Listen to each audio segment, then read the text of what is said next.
會辣，真會辣的嘛？今日我哋嚟到佛山，這間聽講好似開廁所嘅網紅重慶小麵，這個屬實有點難找。哎，你好，我想問一下，那個天天見面，你知道在哪？進去一點點。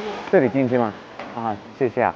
哦，看到了，我看到了，的確有點像啊，的確有點像。不可以拍，我拍自己可以嗎？可以拍自己。哈哈，行，謝謝。要個肥腸麵，要個泡椒雞雜麵。有辣椒嗎？這個？微辣吧。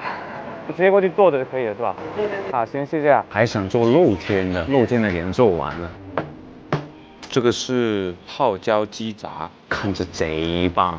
這個是肥腸麵，我們先吃泡椒雞雜的。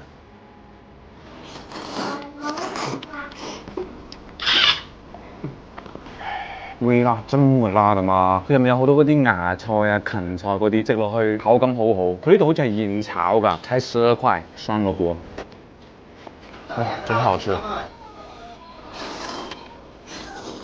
主要是湯，不過我覺得佢泡椒味唔係好突出，唔係好酸，但係真係好香。雞雜口感真係好好，雞雜、芹菜、芽菜，仲有啲酸蘿蔔，每一啖都係卜卜脆。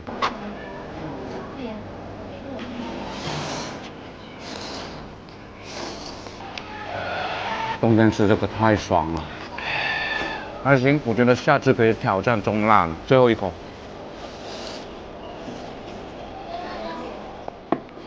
肥腸麵，佢嘅肥腸整得好大嚿嘅喎，肥腸這麼大，有6嚿咁大嘅肥腸。肥腸應該老咗好耐，就係得滷水味，冇肥腸啲油脂味。